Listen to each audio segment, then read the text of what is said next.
Kakapasok lang na bulgar na. Heto, panoorin, kumpirmado. Ano yun? Ayan, syempre itong balitang ating matutunghayan ngayon ay nagmula kay PH News Files. At ito po ang inyong lingkod na si BT na magbibigay ng reaksyon at komento dito sa video na ating matutunghayan ngayon. At huwag na natin pagtagalin at sabay-sabay na nating panoorin ang laman ng video na hatid sa atin ni PH News Files at bibigyan natin ng reaksyon ang balitang ito. Pasok! BBM nagparamdam sa sundalo na posibleng magbitiw bilang presidente. Yan ang inaantay natin. Ayan, no? Naku.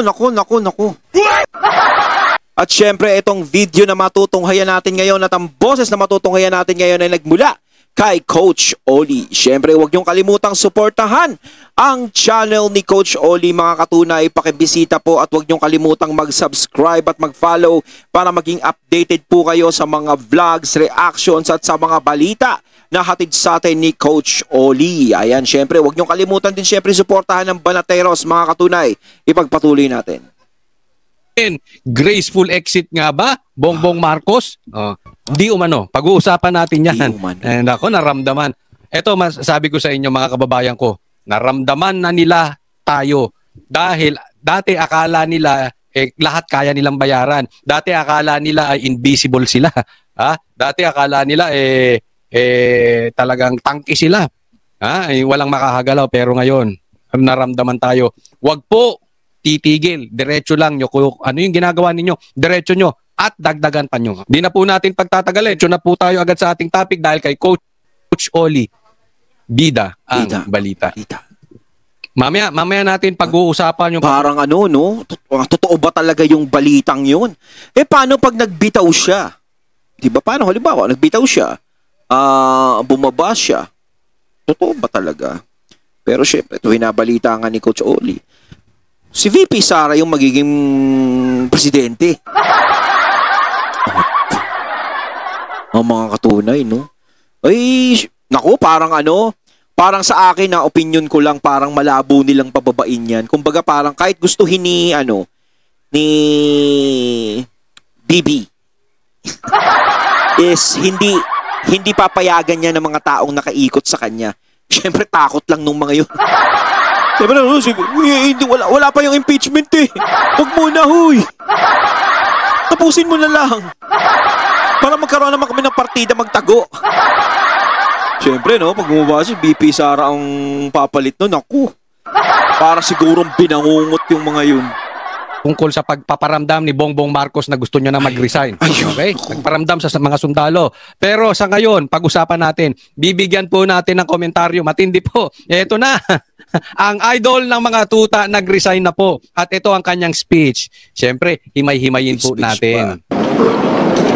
Sa pag-akyat ni late First District Representative Martin Romualdez sa rostrum. Hoy! Parang balungkot ka. Pambihira ka naman, Tambi. Ang dami-dami mong pera, may dalawa ka pang private jet. Oo. Ako kahit isang private jet, wala. Sa lungkot-lungkot mo. Dapat masaya ka. Joy! Malungkot kasi. Huli na tayo. Para...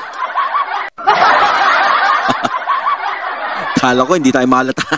Joke. Cool. Ang dami mong pera, atik-atik. Diba? Kakita mo kahit ganyan ang itsura mo. Sige, wag nakuha. Formal niyang ipinaalam sa mga kasamahan sa Kamara ang kanyang... Coach Oli? Masama na nga ang loob, nalulungkot eh. Naku, tigil-tigilan niya nga ako. Alam nyo, ang buhaya makapalang balat. Hindi yan basta-basta nasasak. Subukan mo suntokin ng buhaya. Baka ikaw pa masaktan. Sakit sa kamay nun. Makapal. Tigas ng balat mukha ng buhaya. Nakita na ba kayo? Nakita na ba kayo ng buhaya makinis ang makapal yun. Magbibitiw bilang Speaker of the House. Sige, pakinggan natin. Deep reflection and prayer. Nag-prayer pa, wag mo yan ang sinasabi ko. Anong pinalangin mo na naman? Mamatay si Sara. Ito sa akin lang. Ako talagang dapat sa tingin ko tayo po ay lahat ay manalangin. Pero wag po nating gagamitin yung salitang panalangin para to advance our agenda. Kaya nga Coach Oli, kaya nga may kantang akala mo'y banal, yung pala'y isang hangal. Diba? Minsan kasi ang mga taong umaabuso, ang mga taong masasama, mga ganid, no? is nagtatago. Kumbaga nagtatago sila, ginagamit nila ang mga ganyang klase, salita ng Diyos. Sorry sa syempre ayaw natin maggitin to. Yung mga ganong salita para itago yung tunay na katauhan. Di ba may mga ganyan? Hindi ko naman sinasabing si Tambi Kumbaga may mga ganyang senaryo. Di ba? Na sila pa mismo ang talagang napakawalang ya.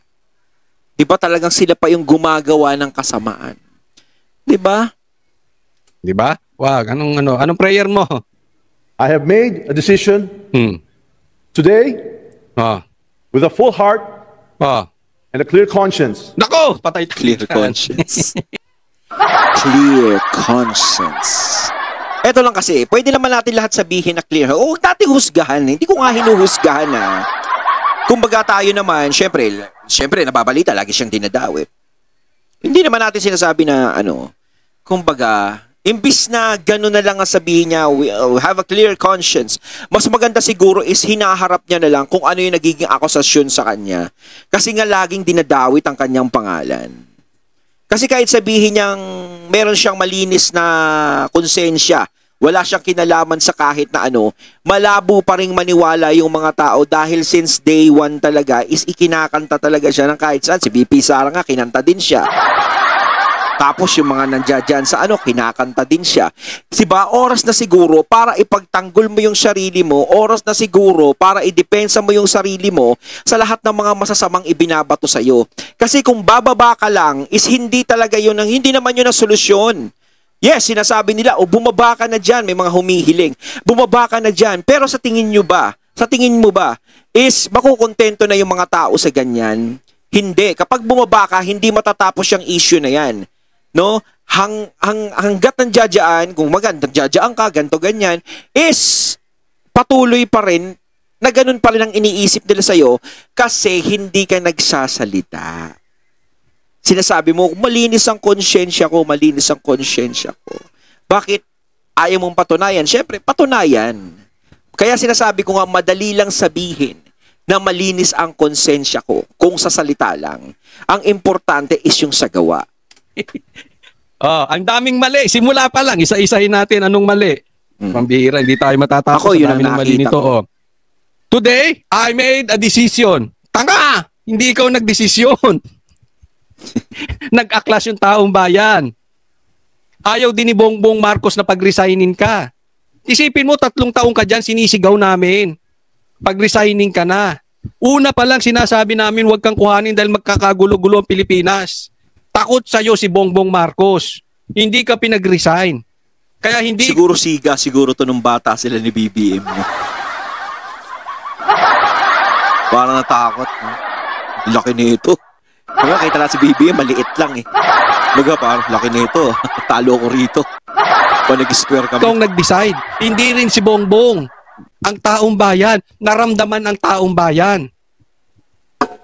Huwag kang kasi kung hindi nagsumingaw yung baho mo at yung baho ni Bongbong Marcos, hindi ka magre-resign. At hindi ka rin pagre-resign ni Bongbong, wag nga tayong maglokohan. Nagsingawan lang Ano pa mali? Kalimutan ko tuloy. Sige. Today, with a full heart, buong puso. Wala kang puso.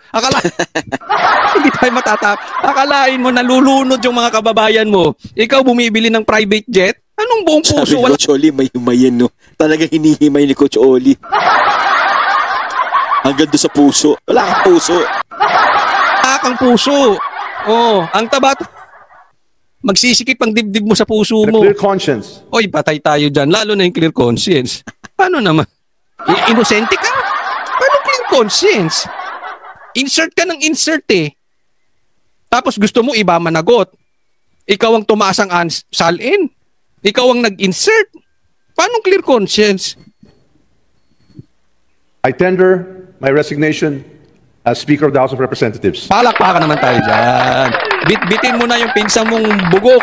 Kaya pala nung nireaksyon na natin yung binitbit na yung yung pangalan niya, yun may papalit na sa kanya. Kaso nga yung nagiging usap-usapan yung papalit sa kanya, parang hindi rin siya pinalitan. Parang ganun din. Ayun nga yung nagiging usap-usapan yung nagiging chismis. Yung pinsang mong weak.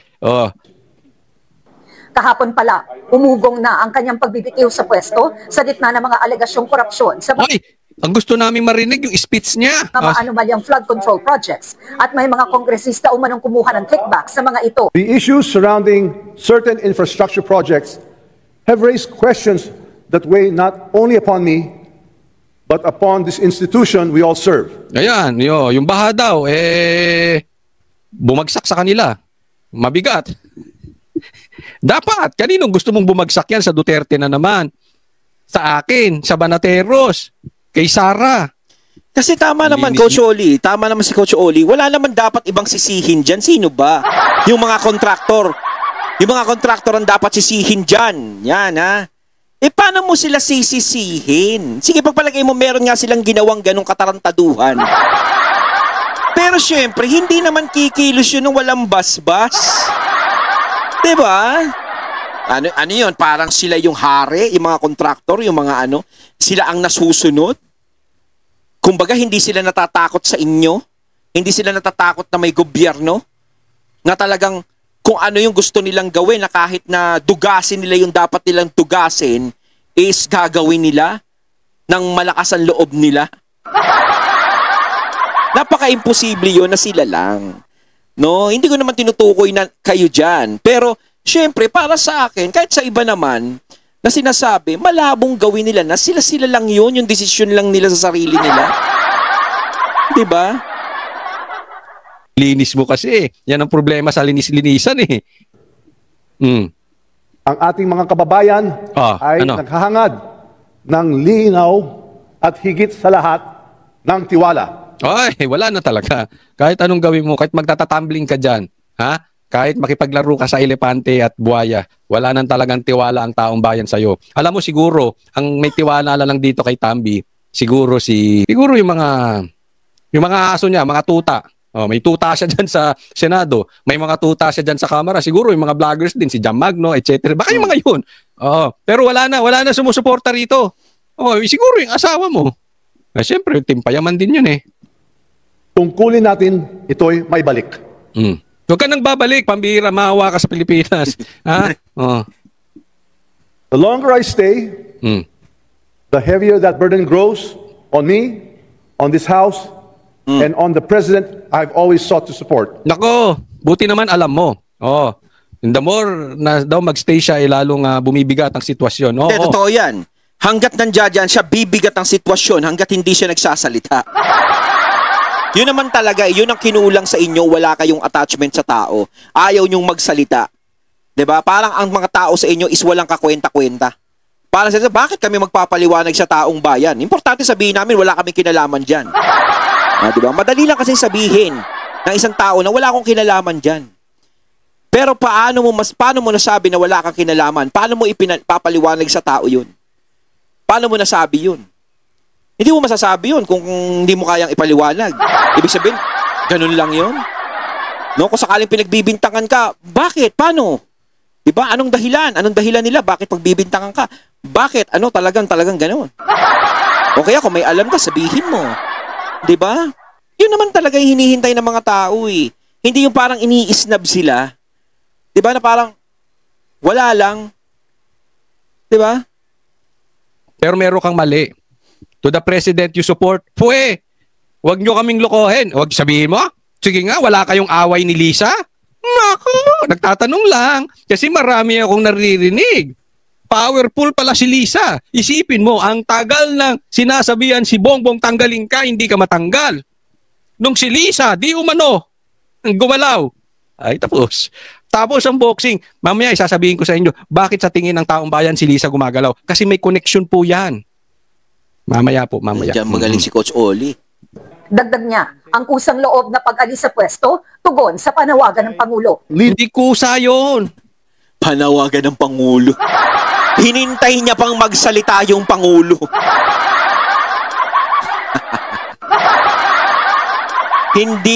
Kumbaga hindi ka talaga nakikinig sa mga tao eh, no?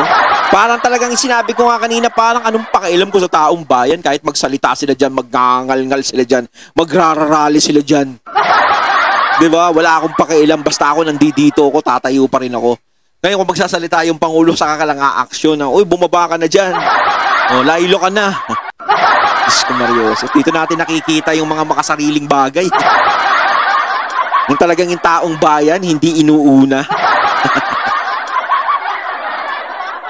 Napilitan ka. Eh, sinasabi pa nga ng mga kasama mo, suporta mo eh. Hindi ka magre-resign. Ngayon, bigla ka nag-resign. Wag nga ako. Araw-araw, gabi-gabi, nagbablog ako. No, nasusubaybayan ko, pati yung tuta mo si Puno. Oh, di ba, pinagtatanggol ka ngayon? Leadership also demands that we confront the trials of the present. In his recent State of the Nation address, our president reminded us Ano? that accountability must prevail. Hindi naman accountability mas prevail. Anong presidente mo sinasabi? Bola nyo kami dalawa magpinsan. Accountability. May kasunduan na kayo eh, no?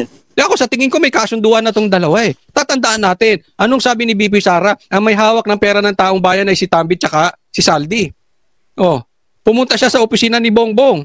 Oh, sige, alis na ako. Basta touch me not. Ha? Hayaan mo na lang yung nakuha ko. Posibleng ganyan ng kasunduan. Pero hindi na kita bubukuhin. Hindi po inosente yung pinsan mo. Huwag nyo kaming lokohin mga Pilipino. Ha? And that no one is above scrutiny. Anong no one above scrutiny? Pustahan tayo. Hindi maiimbestigahan si Bongbong. Unless tayong mga tao, pagpatuloy natin yung sigaw. Yun lang. Diyan po ang importante. Para katulad nito, ayaw man niya pag-resignin si Tambi, na pag-resign dahil sa sigaw ng taong bayan.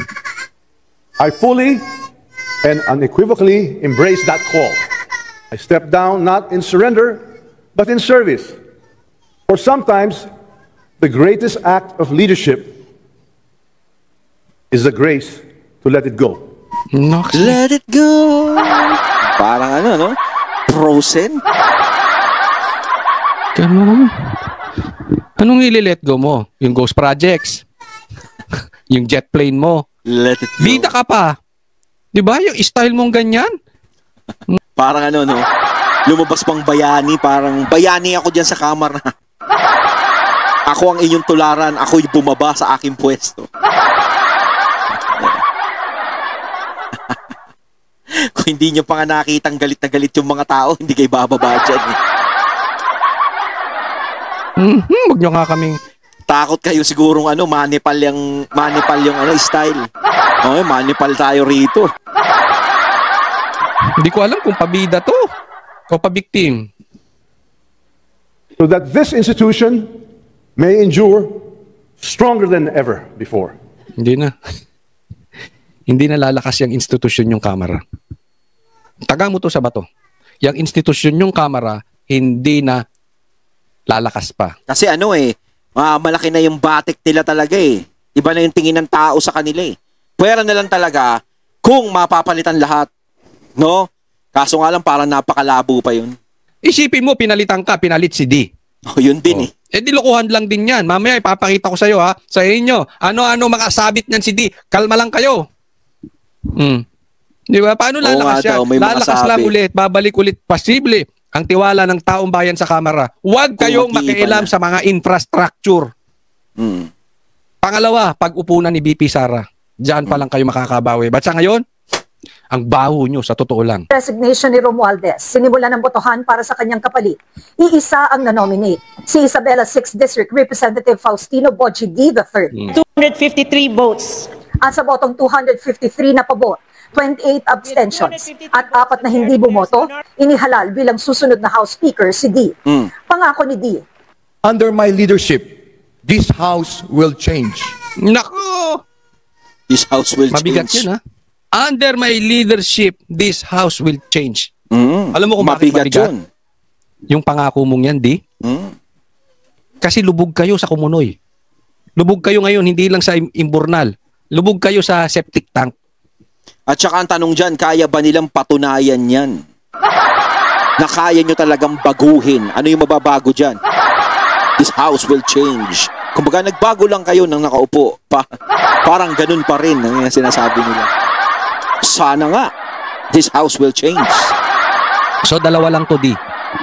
It's either nagsasabi ka ng totoo, na babaguhin mo ang kamera, ituturing kang hero ng mga tao. Or, tanong kung kaya niya talaga. isa ka ring tuta Gaya doon sa pinalit sa Senadong President. So, ipokrito ka. In short, dalawa lang yan. Ipokrito ka o hero ka. Titingnan natin kung ano ang magagawa nitong si D. Ipokrito o hero. I will not defend Sige, ilagay nyo rin. Ano sa tingin niyo magiging hero to? Lagay nyo sa comment Hero. section o magiging ipokrito. the guilty, and I will not shield the corrupt. Naks Edi, imbestigahan mo kasi naman. Bongbong. I will not Sige shield nga, the doon pa lang corrupt. Sige nga. Plan mo, I will not shield the corrupt. Pauwiin mo si Saldico. Ay, sa bagay, gusto na nilang pauwiin si Saldico. Speaking of Saldico, ngayon bigla-bigla. Dati, parang tabu. The name that cannot be mentioned.